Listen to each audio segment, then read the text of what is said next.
हाँ? मेरा नाम राहुल नहीं अब्दुल है। जी देखिए, मैं आपसे शादी करने को तैयार हूँ, लेकिन मुझे आपको कुछ बताना है। मुझे पता है आप अपने पास्ट के बारे में बताना चाहेंगी, लेकिन मुझे नहीं सुनना है आपके पास्ट के बारे में। जी आपने सही कहा, हर इंसान का पास्ट होता है, लेकिन मेरा पास्ट कुछ डार्क था। डार्क है मतलब? मैं इंदौर में रहती थी, वहाँ मेरी मुलाकात अब्दुल से हुई।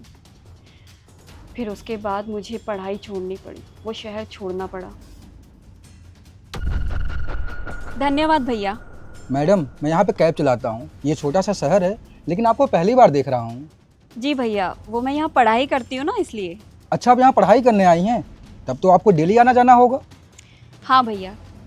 मैडम, मैं प्राइवेट जॉब करता हूँ और साथ में एक्स्ट्रा इनकम के लिए कैब चला लेता हूँ। आप मेरा नंबर ले लो, मैं आपको दिल्ली छोड़ दिया करूँगा। ठीक है भैया। उसका मेरा नंबर लेना, ये सब एक साजिश थी। फिर उसके बाद रोज़ उसके साथ आना जाना, रोज़ नई नई कहानियाँ सुनना, ये सब उसका षड्यंत्र था, मुझे ब्लैकमेल करने का। क्या करूं? हमारे छोटे भाई की बेटी है, 8 साल की है, कितनी खूबसूरत है।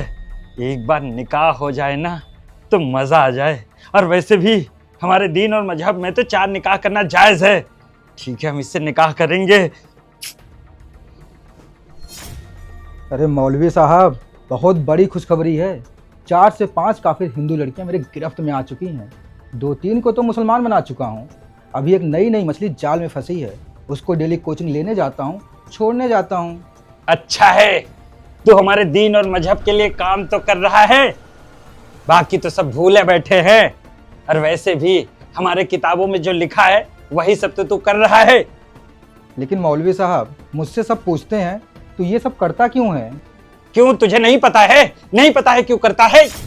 पता है मौलवी साहब, जन्नत के लिए, 72 हूरों के लिए। अब तू देख, इसी जन्नत के चाह में, इसी 72 हूरों के चाह में मुंबई के मीरा रोड इलाके में जुबैर नाम का हमारा कौमी भाई 2 काफिरों को कलमा पढ़वा के चाकू मार दिया। हम अच्छे मुसलमानों को बड़े बड़े न्यूज पे बैठ के ये बोलना है और एक नैरेटिव सेट करना है कि उसका दिमाग खराब था, वो पागल है, तभी तो नैरेटिव सेट होगा। लेकिन इस बार ना एक गलत काम हो गया। जैसे पहलगाम में हमारे कौमी भाइयों ने इन हिंदुओं को टारगेट करके मारा था और उसके बाद हमारे ही उम्मा के मुसलमान भाई उनको बचाने आ गए थे, इसी तरीके से जो मीरा रोड में जुबैर वाली घटना हुई, अरे उसने जो काफिरों के साथ करना था कर ही दिया था। एक आध मुसलमान अगर बचाने आ जाता ना तो हम अच्छे तरीके से नैरेटिव सेट कर सकते थे कि मुसलमान कितना अच्छा होता है, मारता भी खुद है, बचाता भी खुद है। फिर अच्छा नैरेटिव सेट कर सकते थे ना। हाँ मौलवी साहब, ये जब से सोशल मीडिया आ गया है ना, हमारी सच्चाई बाहर आने लगी है। क्या करें, आपको समझ में नहीं आता। बस इसीलिए तो हमारे दीन और मजहब में सोशल मीडिया चलाना हराम है, क्योंकि हमारी सच्चाई बाहर आ जाती है। लेकिन तू जा, अपने मकसद में कामयाब होना। जी मौलवी साहब। अरे राहुल, छोड़ो ना। तुमसे मिलने अच्छा लगता है यार। राहुल, ये क्या नाटक है तुम्हारा? तुम जब भी मिलते हो मेरी फोटो वीडियोस बना लेते हो। अरे यार, यादों के लिए बनाता हूँ। देखो, फोन में ये सब रखना सेफ नहीं है, अगर किसी ने तुम्हारा फोन हैक कर लिया तो। कुछ नहीं होगा मेरे फ़ोन को।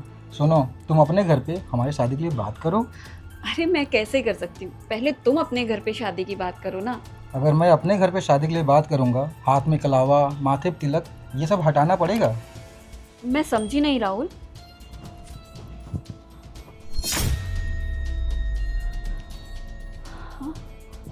मेरा नाम राहुल नहीं अब्दुल है। तुम मुसलमान हो? हाँ, मैं मुसलमान हूँ। मेरा एक मकसद था, तुमसे निकाह करना, तुमको मुसलमान बनाना। मैं मुसलमान नहीं बनूंगी। जो बोली? सुन, तेरे साथ सोते हुए 50 वीडियो है, डेली एक एक क्लिप सोशल मीडिया पर अपलोड करूँ क्या? तुझे हीरोइन बना दूँ क्या? नहीं राहुल, ऐसा कुछ भी मत करना, मैं तुम्हारे सामने हाथ जोड़ती हूँ।